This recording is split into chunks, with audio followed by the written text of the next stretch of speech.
நேயர்கள் அனைவருக்கும் இதயக்கனி விஜயனின் வணக்கம். 1972 அதாவது எம்ஜிஆர் அவர்கள் அதிமுக என்ற கட்சியை தொடங்கி திமுக அரசுக்கு எதிரான ஊழல் குற்றச்சாட்டுகளை எடுத்துக்கொண்டு கவர்னர் மாளிகை நோக்கி சொல்கிறார், பேரணியாக செல்கிறார். அது செல்லும்போது அது ஒரு விஷயம் நடந்தது. என்னென்னா, ராயப்பட்ட வழி அது போகும்போது அந்த இடத்துல அப்போ சபாநாயகராக இருக்கின்ற மதியழகன் அவர் நடத்துகின்ற ஒரு பத்திரிகையினுடைய அலுவலகத்தின் மாடியிலிருந்து அந்த பேரணி நோக்கி கை காட்டினார், கையசிச்சார். அந்த கையாட்டினதுன்னா அதனுடைய அர்த்தம் என்னென்னா, அது வரவேற்கிறாருங்கன்னு அர்த்தம். கருணாநிதிக்கு கடும் கோபம், இப்படி நடந்ததை பார்த்து கடும் கோபம். சட்டமன்றம் ஒரு நாள் கூடும்போது இதனுடைய விளைவு என்னென்னா, அவர் மீது நம்பிக்கையில்லா தீர்மானம் கொண்டு வராங்க. திமுக அரசாங்கம் நடக்கின்ற அந்த நேரத்தில் கருணாநிதியினுடைய தூண்டுதலால் நம்பிக்கையில்லா தீர்மானம் மதியழகன் மீது கொண்டு வரப்படுகிறது. தொடர்ந்து எதிரில் என்ன பண்ணாங்கன்னா, எம்ஜிஆருக்கு சப்போர்ட்டாக இருக்கிற எம்எல்ஏக்கள் காளிமுத்து அவர்கள், துரைராஜ் அவர்கள், இன்னும் 3-4 பேர் இவங்கெல்லாம் சப்போர்ட் பண்ணுறாங்க, எம்ஜிஆருக்கு சப்போர்ட் பண்ணுறாங்க. சப்போர்ட் பண்ணும்போது சட்டமன்றத்தில் பிரச்சனைகள் கொஞ்சம் பெருசாக இருக்குது. இது என்ன பண்ணாருன்னா, கருணாநிதி என்ன பண்ணாருன்னா, சீனிவாசனை அவர் ஒரு சபாநாயகரை உருவாக்கு. ஒரே நேரத்தில் 2 சபாநாயகர்கள் இந்த சட்டமன்றத்தில் இருக்காங்க. ஒன்று இவர் மீது மதியழகன் மீது நம்பிக்கையில்லா தீர்மானம், இன்னொன்று எம்ஜிஆர் ஆதரவாக நம்பிக்கையில்லா தீர்மானம். எம்ஜிஆருக்கு ஆதரவாளர்களை எதிர்த்து பண்ணணுங்கிறதுக்காக கருணாநிதியால் புதுசாக தோற்றுவிக்கப்பட்ட சபாநாயகர் சீனிவாசன். ஸோ இந்த 2 பேரும் மாறி பேசி 2 பேர் இது பண்ணும்போது ஒரே ரணகலமாகிடுச்சு, ரகலையாக நடந்துக்கிட்டு இருக்கு. எம்ஜிஆரை பார்த்தாரு, இது சரிப்பட்டு வராது அப்படின்னு சொல்லி என்ன பண்ணாருன்னா, அதான் மதியழகன் அதிமுக சேரணுங்கிற எண்ணம் அது வந்ததனுடைய விளைவு தான் அவர் அந்த மாதிரி நடந்துக்கிட்டாருன்னு நினைக்கிறேன். இதனுடைய விளைவு என்னென்னா, எம்ஜிஆர் வெளியேறிட்டார். நான் இனிமேல் இந்த சட்டமன்றத்துக்கு வரமாட்டேன், சட்டமன்றம் செத்து விட்டது அப்படி சொல்லிட்டு வெளியே வந்தார். அப்படி சொல்லிவிட்டு வெளியே வரும்போது என்ன பண்ணாங்கன்னா, நீ செத்துருச்சு நான் சொல்கிறேன் அப்படின்னு சொல்லிட்டு அவர் மேலே செருப்பு வீசினாங்க. திமுக உறுப்பினர்கள் செருப்பு வீசினாங்க. எம்ஜிஆரால் வெற்றி பெற்ற திமுக உறுப்பினர்கள், அவர் மட்டும் 1971 தேர்தலில் பிரச்சாரத்துக்கு போகாமல் இருந்தால் இவங்க எல்லாமே எவனும் வந்திருக்க மாட்டாங்க, ஜெயிச்சிருக்க மாட்டாங்க. ஆனால் நன்றி கெட்டத்தனமாக நன்றி கொன்ற திமுக உறுப்பினர்கள் எம்ஜிஆர் மீது செருப்பு வீசுகிறாங்க. அது நடந்தது, அன்று நிகழ்ந்தது. அதுக்கப்புறம் அப்படியே போகுது. அடுத்தடுத்த விஷயங்கள். எம்ஜிஆர் சட்டமன்றத்துக்கு போகலை. எம்ஜிஆர் இல்லைன்னா இருக்கிற உறுப்பினர்களை வச்சு அவங்க அராஜக ஆட்சி, அராஜக சட்டமன்றம், இப்படி தான் அது நடந்துக்கிட்டு இருக்கு. இதுக்கப்புறம் எம்ஜிஆர் அமரராகிறார். அவர் 87 இதானதுக்கப்புறம் அதிமுக 2ஆக பிளவுபடக்கூடிய ஒரு சூழ்நிலை வந்துருச்சு. சூழ்நிலை வரும்போது ஜானகி அம்மாவுக்கு 100 சட்டமன்ற உறுப்பினர்கள் சப்போர்ட்டு, ஜெயலலிதாவுக்கு குறைவு தான். அந்த 100 சட்டமன்ற உறுப்பினர்கள் அப்படி வரும்போது எதிர்பக்கம் ஜெயலலிதா இருக்காங்க. ஜெயலலிதாவுடைய போக்கு என்னென்னா, ஆரம்பி அவர் முதலமைச்சர் ஆனால் நான் சப்போர்ட் பண்ணுற மாதிரி ஜெயலலிதா சொல்கிறாங்க போல் இருக்கு. ஸோ இப்படி ஒரு சூழ்நிலை. இந்த நேரத்தில் ஒரு விஷயம் நடந்திருக்கு. என்னென்னா, மாதவன் அதிமுகவுக்கு சப்போர்ட் பண்ணுறவர் நேர இவர்கிட்ட கருணாநிதிக்கிட்ட போகிறார். கருணாநிதிக்கிட்ட போய் ஆதரவு கேட்குறார். அதாவது இந்த சட்டமன்றத்தில் ஜானகி அம்மாவுக்கு சரியான சப்போர்ட் இருக்கணும், நீங்கள் சப்போர்ட் பண்ணுங்கள் அப்படின்னு ஆதரவு கேட்டு போகிறார். அங்கே போனவர்கிட்ட யார் வந்திருக்காங்கன்னு சொல்லி கோபாலபுரத்துக்கு போகிறாரு. கேட்கப்போ மாதவன் வந்திருக்காருன்னு.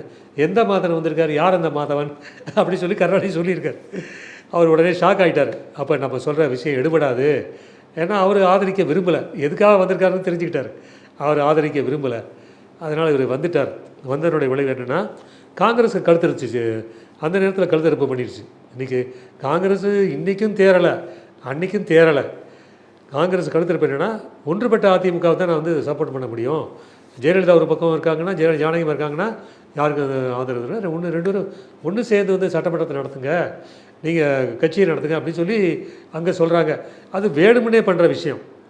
அதாவது ஜெயலலிதாவுக்கு சப்போர்ட்டாக இருக்கணுங்கிறதுக்காகவே ராஜீவ்காந்தி அன்றைக்கி வேணுமுன்னே செஞ்ச விஷயம்.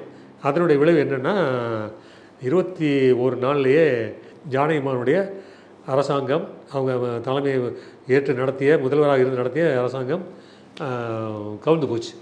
கவுந்து போச்சு. அதுக்கப்புறம் திருப்பி மறுபடியும் தேர்தல் 89 தேர்தல் வந்தது. தேர்தல் வந்தப்போ ஜானகி அணிக்கு 2 சீட்டு தான் கிடச்சிது. ஜெயலலிதாவுக்கு 28 சீட்டு கிடச்சிருக்கு. ஸோ 28 சீட்டு கிடச்ச உடனே என்ன பண்ணாங்கன்னா, இந்த ஆட்சியும் கோக்கணும். கருணாநிதி தலை 89 கருணாநிதி ஜெயிச்சதுனால, இப்போ அதிமுக பிளவுபட்டதால் கருணாநிதி ஜெயிச்சிட்டார் 89 தேர்தலில். அந்த ஆட்சியை கவுக்கிறதுக்காக காங்கிரஸ் யோசனையோட, அப்போவும் காங்கிரஸ் யோசனை தான். எப்படியெல்லாம் காங்கிரஸ் அரசியல் பண்ணிட்டு இந்த அரசியலெல்லாம் தெரியணும்.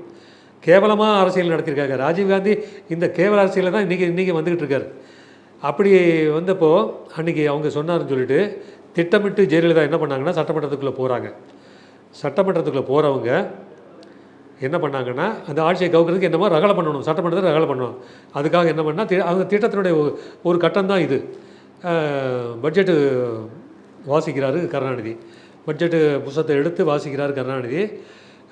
இவங்க இந்தம்மா ஜெயலலிதா என்ன பண்ணுறாங்கன்னா, பட்ஜெட்டை படிக்காதே நிறுத்து அப்படின்னு சொல்லி சொல்கிறாங்க. ஸோ ஏதோ பிரச்சனை கூட தான் வந்திருக்காங்கன்னு கருணாநிதி புரிஞ்சுக்கிட்டார்.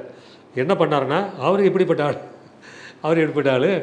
அவர் மைக்கை பொத்திக்கிட்டு இதை சோபன் பாப்பிட்ட போய் சொல்லு அப்படின்னு சொல்லியிருக்கார்.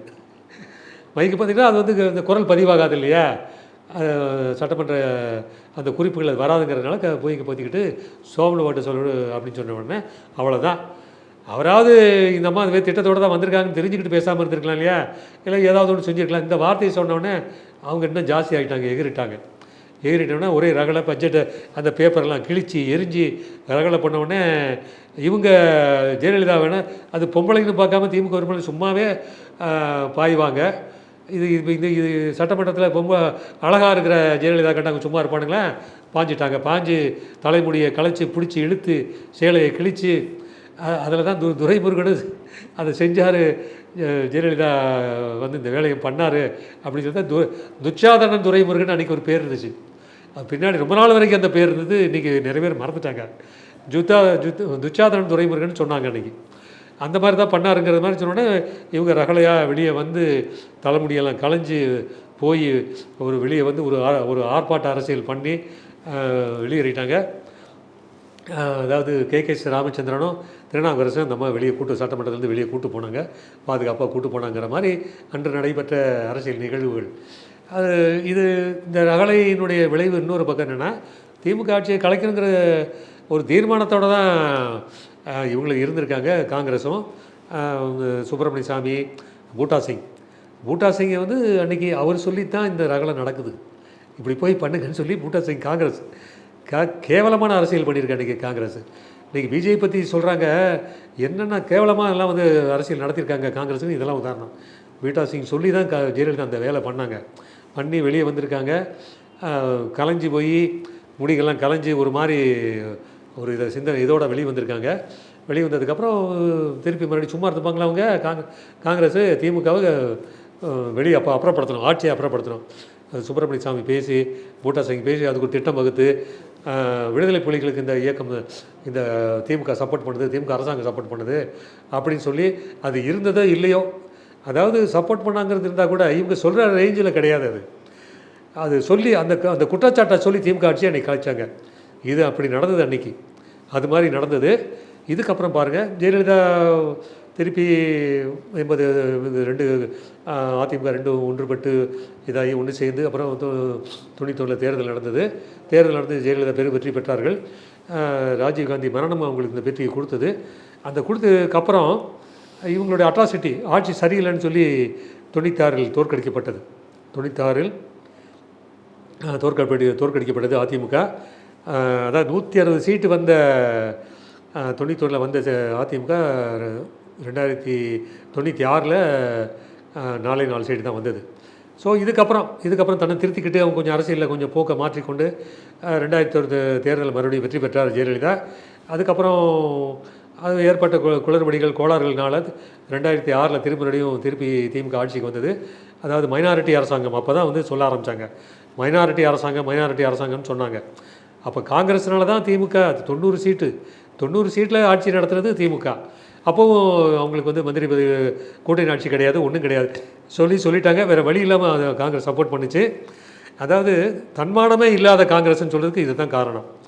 அப்போவே வந்து டிமாண்ட் பண்ணியிருக்கணும், நீங்கள் சப்போர்ட் பண்ணலன்னா கூட்டணியில் எங்களை சேர்க்கலைன்னா நான் உங்களை ஆட்சியை வந்து நான் நீடிக்க விட மாட்டேன்னு சொல்லி காங்கிரஸ் சொல்கிறதுக்கு தைரியம் இல்லை. என்னமோ கணக்கு எல்லாம் அரசியல் கணக்கு, ஏன்னா மத்தியில் அவங்க இருக்க வேண்டிய அந்த கணக்குனால அந்த கணக்கை வச்சுக்கிட்டு இவங்களுக்கு சப்போர்ட் பண்ணி கண்ணை மூடிக்கிட்டு சப்போர்ட் பண்ணிட்டு போயிட்டாங்க. 2006 இந்த இது நடந்துகிட்டு இருக்கும்போது, சட்டமன்ற கூட்டம் நடக்கும்போது ஒரு நாள் சட்டமன்றத்தில் ஒரு தீர்மானம் நிறைவேற்றுவதற்கு அதிமுக உறுப்பினர் தடையாக இருந்தாங்கன்னு சொல்லி அவங்கள அப்புறப்படுத்துகிறாங்க. அதாவது சட்டமன்றத்தை விட்டு நீக்குகிறார்கள், தற்காலிக நீக்கம் பண்ணுறாங்க. நீக்கம் பண்ண உடனே என்ன பண்ணேன்னா, அன்றைக்கி சட்டமன்றத்துக்கு ஜெயலலிதா வரல. என்ன பண்ணாங்கன்னா மறுநாள் சட்டமன்றத்துக்கு வந்துட்டாங்க. ஏன்னா அவங்க வராதனால அவங்களை நீக்கலை, அவங்க சட்டமன்றத்துக்கு வந்தாங்க. தனித்து வந்து முடின்னு பிடிச்சாங்க. திமுக அரசாங்கத்தை பிடிச்சாங்க. திமுக உறுப்பினர்கள் என்னென்னமோ கூச்சல் போட்டு பார்த்தா என்ன வேணால் நீங்கள் பண்ணிப்போங்க, நான் சொல்ல வேண்டிய விஷயத்தை பேசி முடிச்சு நான் கிளம்புவேன் அப்படின்னு ஒரு தைரியத்துக்கு கருணாநிதி மிரண்டு போயிட்டார். இப்படி ஒரு இதை அவங்க எதிர்பார்க்கல. ஏன்னா ஜெயலலிதா வந்து கொஞ்சம் ப்ரிப்பேர் பண்ணி பேசுகிறவங்கன்னு நினச்சிக்கிட்டு இருந்தார் அவர். ப்ரிப்பரேஷனே இல்லாமல், ஆனால் வந்து ஏற்கனவே ப்ரிப்பேர் ஆகிட்டாங்க. ப்ரிப்பரேஷனே இல்லாமல் ஆனால் ப்ரிப்பேர் ஆகி சட்டமன்றத்தை வந்து திமுக அந்த சட்டமன்றத்தை திமுகனுடைய அரசாங்கத்தை அப்படி ஒரு கடுமையான விமர்சனத்தை முன் வச்சுட்டு தான் வெளியேறினாங்க. ஸோ அப்படி ஒரு இது நடந்துச்சு அன்றைக்கி, அப்படிலாம் நடந்திருக்கு. அப்படிப்பட்ட அந்த இயக்கத்தை சேர்ந்த அன்றைக்கி அதிமுக என்ன லட்சத்தில் இருக்குங்கிறது இப்போ சொல்லணுங்கிறதுக்காக தான் இதெல்லாம் தெரிஞ்சுக்கிட்டு தமிழக வெற்றி கழகத்தின் தலைமையிலான அரசாங்கம் சரியாக சட்டமன்றத்தை நடத்த வேண்டும். சரியாக என்ன எதிர்ப்புகள் வந்தாலும் சரியான கையாளணுங்கிறதுக்கு தான் நம்மளோட வேண்டுகோள் விடுக்கிறோம். சபாநாயகர் திரு ஜேசிடி பிரபாகர் சரியாக பண்ணுவார்னு நம்புகிறோம். நன்றி, வணக்கம்.